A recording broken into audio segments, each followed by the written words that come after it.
Ebonyi is proof that growth is possible. Development takes time, but with the right mindset, anything is possible. Whether you're from Ebonyi State or just visiting, one thing is for sure, this state is on the rise, and this is just the beginning.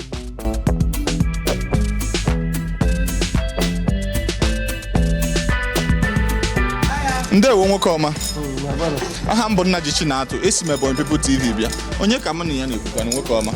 Okay, onye gị na-ekwu bụ Engineer Icon. Engineer Icon. Yes. Onye ebe? Abụ onye obodo onye Ịza. Oke iwe onye obodo onye Ịza. Engineer Icon, ana m ahụkwa aka ọrụ gị. Kekwa n'ihe ị na-arụ bụ ebe ị specialized. Okay. Ebe mechanic ka anyị na-arụ. Okay. I specialize in engine. Okay. If going guys me na no so. Ọ na-aka mma ka o si na ọnụ gị wee pụta. And nke bụ mụ ama n'anya nke. Okay. So and nke body na bụ na anyị na-arụkwa like ụmụ ihe maintenance. So if going guys we use motor na. So no onye ihe I specialize like na one or two. Okay, nnukwu engine ka ị na-arụ kebe. Yes. Oh. Diki se ni anya. Yes. Ọ nnukwu engine ka ọ bụ. Ọzọkwa bishọrọ nke m jụọ gị. O teela ibido rụọ ọrụ a? Ọ dịgokwa ibido njem a. Laka ahụ ole na nke ihe a wegoro gị? Okay. Ọ bụgokwa ihe dịka arọ iri na ise. 15 years. Yeah. Alright, permission to deviate a bit. Are you a business owner looking to take your brand to the next level? Do you want more visibility, more customers, and a wider audience for your product or services? Well, look no further. Ebonyi People TV is here to put your business in the spotlight. At Ebonyi People TV, we don't just tell stories, we create impact. With our strong presence across social media, we help businesses like yours get noticed by the right audience. From engaging promotional videos to professional media coverage, we make sure your brand gets the attention it surely deserves. Whether you own a small business, a big brand, or a startup, we can help showcase what you do to thousands of potential customers. Let's work together to bring your brand to life. For more details, chat up the number now showing on your screen. Your business deserves to be seen. Let's make it happen for you.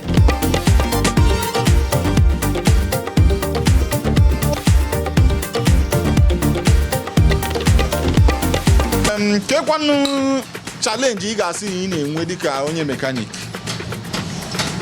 Ma ọ bụ na enwere ma ncha. Na enweghịkwa gị ikwu.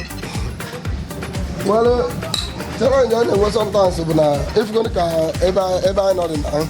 O kwesịrị at least ka gọọmenti batara ọsọ enyemaka. Ị nwere ike na-ahụ moto ebe ọ ga-apaki. Ebe moto ga-apaki ọfụma. Ibi ndị anyị fụ ka ebe a dị. Okay. Ebe moto ga-apaki ọfụma ma ụzọ anyị nwere ebe dị mma. So no ya bụ challenge ya na-enwe. Okay. Ka m si gị nne, ọrụ a kịta kemgbe ị mụrụ ya, enwere ị ga-asị na ihe awụ ihe ọkwa na ị ma na ị gaghị amụ ọrụ a, nwere ike ikwu ihe dị ụta? Mba. Ya na ihe na-ekwu na ọrụ a bara gị ezigbo uru. Ọ bara m ezigbo uru na anyị. Ịlụgo nwaanyị? Alụgo m nwaanyị. Ọ na ọrụ site n'ọrụ ka anyị si wee n'ọnụ nwaanyị. Ma mụta nwa? Mụta nwa na-asụkwa m azụzụ m na akwụkwọ. Imi nri ha? So, ka ị nwere ike ịgwakwanụ ndị na-enweghị aka ọrụ ma onweghị ihe a na-arụ, like ka ị nwere ike ịgwa ndị ọgbara ọhụrụ anyị a na-akpọ Gen Z, ndị na-ahụ aka ọrụ ihe dị mkpa? Ma bụrụ okwu nwe ego ha bụ na ịmana ụmụazị kịta ha dara ekebezi ụmụ ihe ịmụ ọrụ a, mana ihe ụmụ nwe ego ha bụ na ọ kara ha marapụ na ihe ha na-eme bịa nwa aka ọrụ na aka ọrụ dị mkpa, because na aka ọrụ n'ihe ejidegede ọbụgodị na nka n'ịka na-emenwe ihe dị na ya. Ihe ụmụ nwe ego ha bịa ha rapụ ụmụ ndụ ikoriko ha na-ebi bịa kororo amụ ọrụ aka ọrụ a dị mma. Ọ dara ịwa na-arịa mma. Ịma na asị na ihe nwere uru nwere awọm. Kedu ihe ị ga-asị na onye nwe awọm nọ n'ihe a? And ị ga-ekwukwa na awọm nọ n'ihe ọ ka nnukwu karịa uru ka uru ka nnukwu karịa awọm? Okay, my brother. Ọghọm dị ka mana uru dị na ya ka ọghọm dị na ya. Maka ọghọm dị na ya ọ bụ na ịdịrọ ka afọ kedu ihe a nwere ike idebe gị o mere oge arụ. Okay. iji iwere ije weta spana na-adịrọ mma site iluzu oyi ọkwachapụ o nwere ike ichi aka na ayọ na-emerụ oge arụ onye bụ ọghọm dị na ya ma n'uru dị na ya ka ọghọm dị na ya ya bụ ihe dị ebe nsogbu adịghị nwoke ọma ịgbakwala nọmba mana ị ga-echetakwara anyị aha gị ọzọ. Aha m bụ Injinia Icon.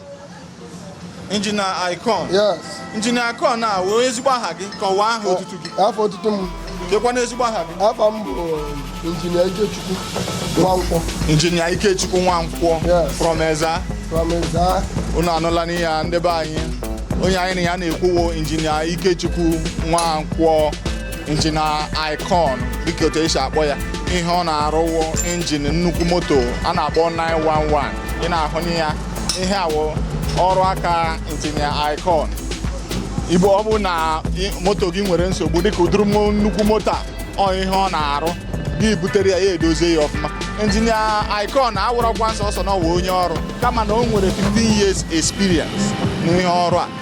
Program anyị na-akwado ndị aka ọrụ ka anyị laghachi azụ mụwa aka ọrụ n'ọwụ ihe ndị nna nna anyị ha ji wee bido wụ nka na ụzụ ana ile anya n'ọrụ a wụ nka na ụzụ mana ka anyị jụkwa Injinia Icon ụfọ ajụjụ a. Injinia Icon ewela iwe kedu onye chọkwa na inweta nkịta ka ihe ọ ga-eji nweta gị?